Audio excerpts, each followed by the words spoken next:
Hey everybody, welcome to BODS Mayhem Hour. I'm your host, John the Bod, aka the Bod Father. And as always, I'm bringing you guys awesome interviews. And it is an honor and privilege to have my good friend, Mr. Kyle Pfeiffer. He is from Blacklite District back on the show. We're going to be talking to him about their new album that's out right now, To Whom It May Concern. You need to check this album out.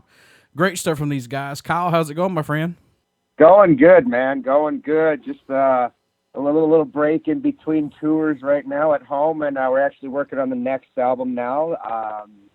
So yeah, just hanging and slaving away, as they say. Great to have you back on the show. Now, the new album, you guys are working on an album already. How much do you have written on it? What's going on with that one right now?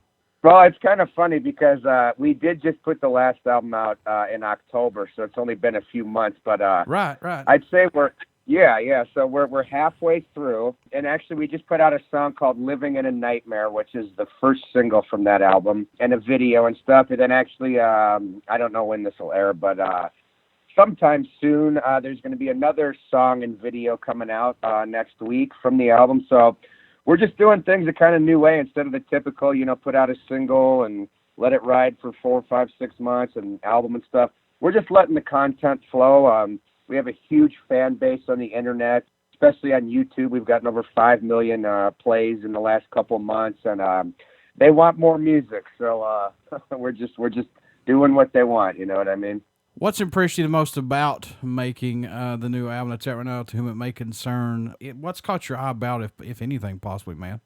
Well, I think us being able to kind of do what we want, and maybe so much, whereas we've always been a radio-styled band in terms of, that's where we get, a lot of attention from. And this time around now, it's more like we have, like I said, such a big fan base on YouTube thanks to a partner I have on there. So it's really just putting out music that we feel is cool and when we take it to a lot of radio guys will say, oh, well, this is too electronic or that's too, whatever it may be. So... Mm-hmm. I think being able to do it ourselves and still have an audience there that really likes the band and loves the music and that's all they care about, I think that's the thing that caught me most because it makes it much easier and you get to be more real when you do it that way. You know what I mean? Oh, yeah, for sure. Yeah. Plus, taken from that, you guys produce your own albums now, and I think that's pretty cool, and I think a lot of bands are going to go that way.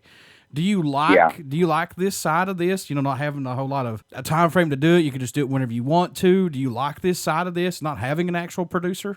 I tell you what, I definitely do like it. I love it, in fact. Because like you said, we're not in a rush. We don't have to be on a certain schedule. There is for sure the times when you're doing something and you'd like a second opinion or someone else's ear. That's why I think we work good in the studio because I handle most of the production stuff. But if I get stuck on something, I'll send it away to some friends that are producers or the guys in the band that are in the studio with me, and we'll just kind of go back and forth. But and I guess becoming a producer myself in that sense, it's kind of fun. And I always like to tell everyone that we're a great first subject to work with. So I love it. I love the freedom of it. And I love being able to do it on my schedule for sure.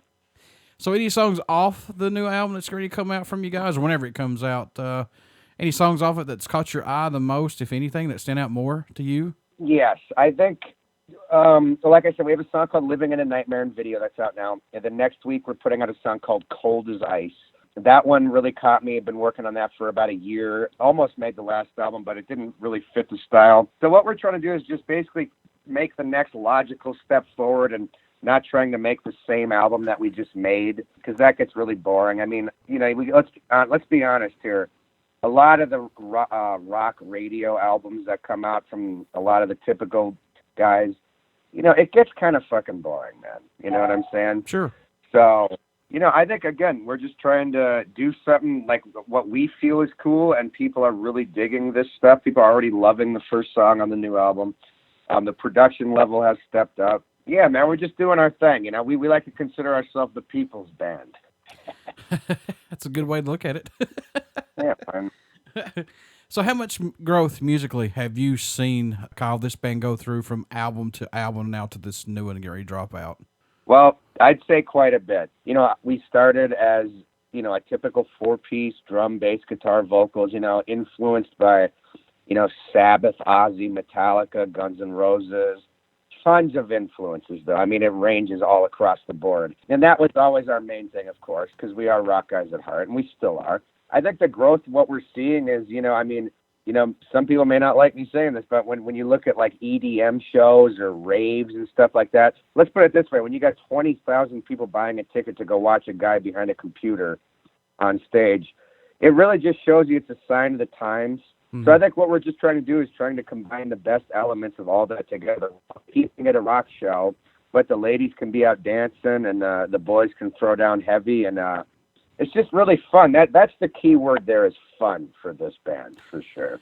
Here's something, too, that I want people to understand, and I want your opinion on this. Does it shock you that Blacklite District's music is a flavor of all kinds of stuff, and it fits rock, metal, hip-hop, hard rock, stuff like that? Does it shock you guys at all like that? Oh, for sure. If you would have told me 5 years ago that I would be rapping on a few songs, I would have never fucking believed that. Again, I guess, it just shows to go with the growth. And it's not like, some people could look at it as, we've never been told this, but some people could look at it as it's like a sellout move or something to gain more popularity.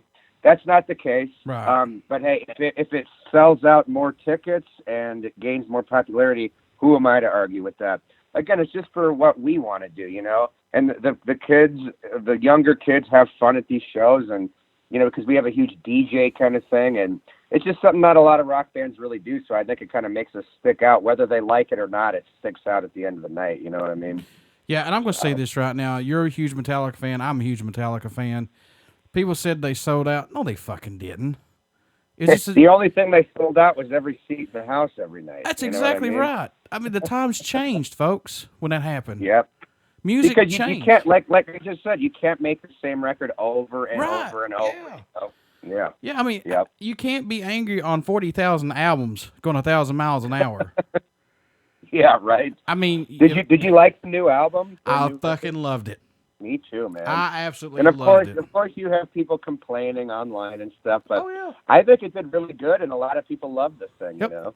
And I'll say this right now: Lady Gaga, what she did with Metallica, I thought was awesome. If you guys had that same opportunity with somebody, you guys would take it as well. Oh, dude, for sure. And in fact, first of all, Lady Gaga was hot as hell that night. You damn right. She looked like she fit right in there, and I was actually watching it with a couple buddies of mine. We're kind of confused on it. And the way I look at it is like, look, okay, Metallica's already huge. So you put Lady Gaga in the fold at the Grammys. All that does, again, is bring more eyes and ears onto our genre of music. If there's more people from that pop world that are checking out rock, metal, I mean, that's good for everybody. You know what I'm saying? That's good business for everyone involved. You know what I mean? Oh, I agree. I agree. I thought, and then I hear people say, we don't see Iron Maiden would have somebody, or Judas Priest. Fuck yeah, they would. Yes, they would. Yeah, totally. So, yeah, no. And Lady Gaga's a great fit. She actually is a metal fan. Yes, she is. That's true. Yeah. So. Absolutely. Good stuff. Other than that, though, the Grammys were a little slow for my taste, but that was really good. Yeah, I didn't like the Beyonce bullshit, but that's just me. I didn't like it at all. Turn it. All the usual suspects. Pretty much expected now. What do you hope the fans take away from this new album and the new songs that you guys are dropping right now? What do you hope they get from it, Kyle? Well, man, I hope I just hope people enjoy the music. I mean, that's the hard part again too, is that there's 10,000 bands out there. Everyone's got music out. Again, it's how do you capture somebody's attention? Maybe some people, a lot of the songs, obviously the lyrics, are a lot of meaningful, dark kind of things. But then again, we have the party side where it's fun. There's that word again, fun.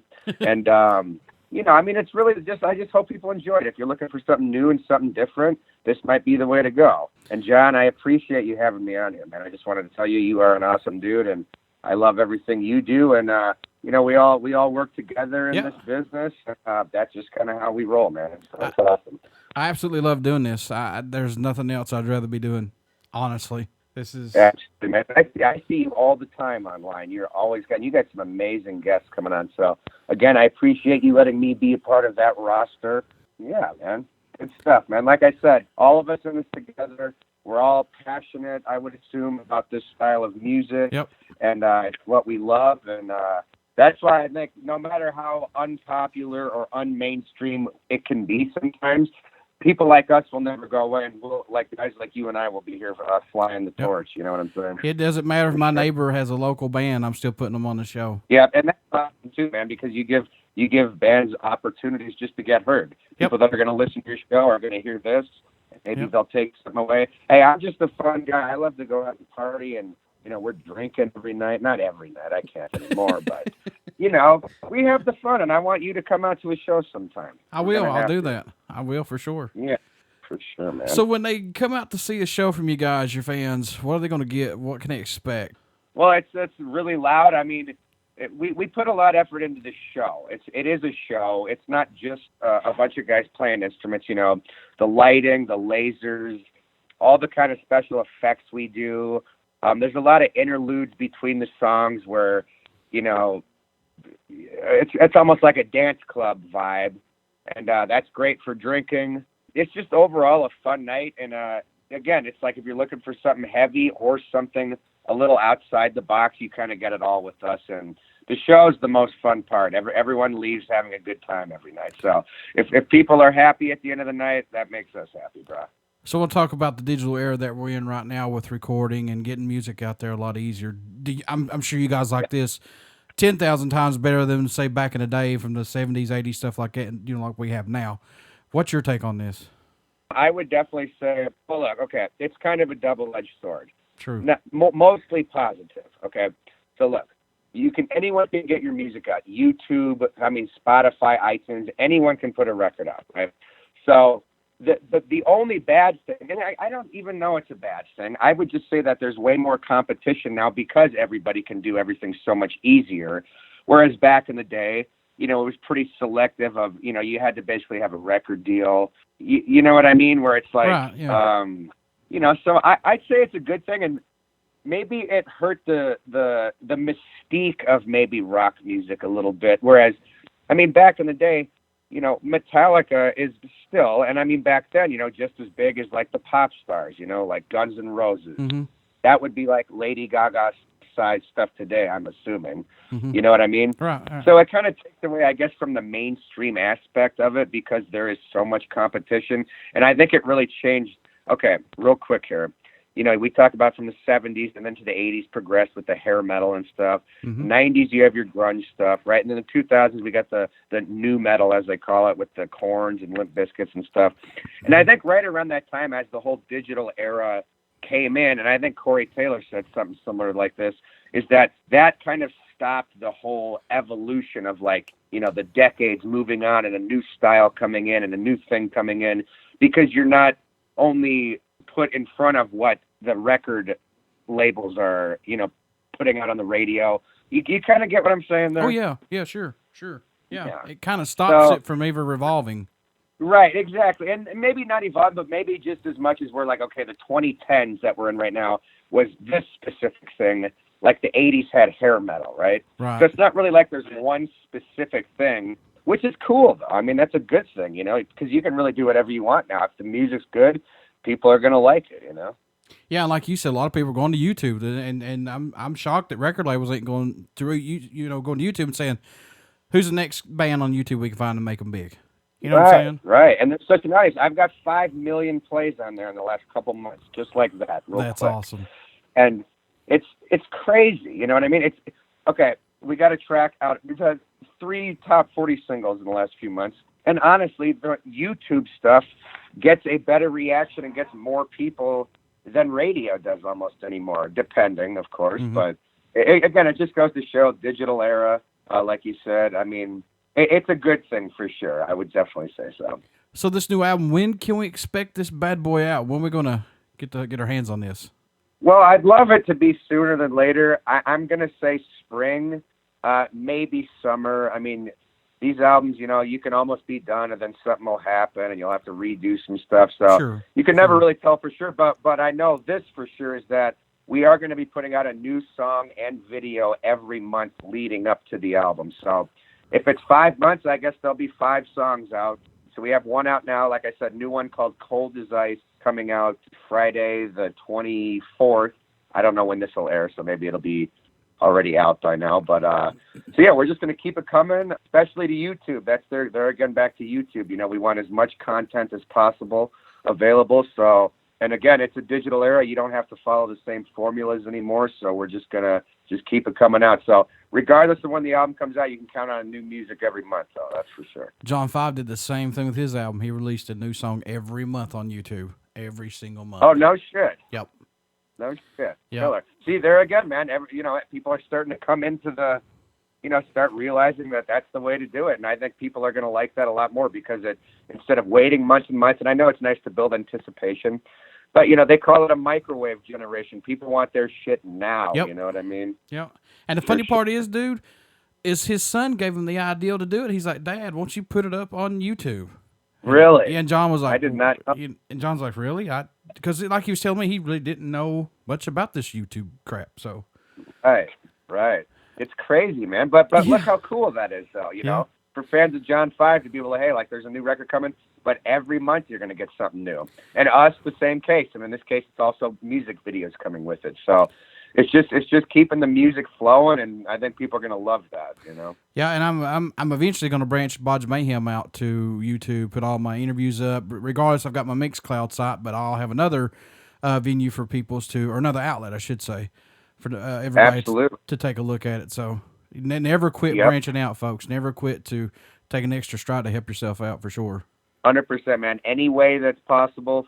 If it's something new that not a lot of people are on, I'd go for it anyway, just because you always want to be ahead of the time, and there's always a new platform for guys like you and I, you know what I mean, to put our stuff out and get more. What I always say is getting more eyes and ears on the product is the most important thing, As always, thank you guys for your music. You're welcome on here anytime, my brother. How can folks stay in touch with you guys, buy some merchandise, and keep up with you all? Hey, man, BlackliteDistrict.com. That's LITE. Facebook, Twitter, @officialBLD.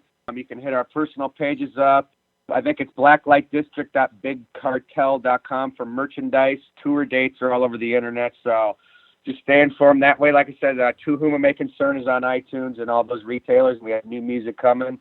So, yeah, we're just all over. Pretty easy to find like we all are nowadays. And, John, I have to thank you again for having me on the show, and I hope I can be a continued guest again sometime. You're always welcome on here, my friend. Before I let you go, will you care to do another promo for the show?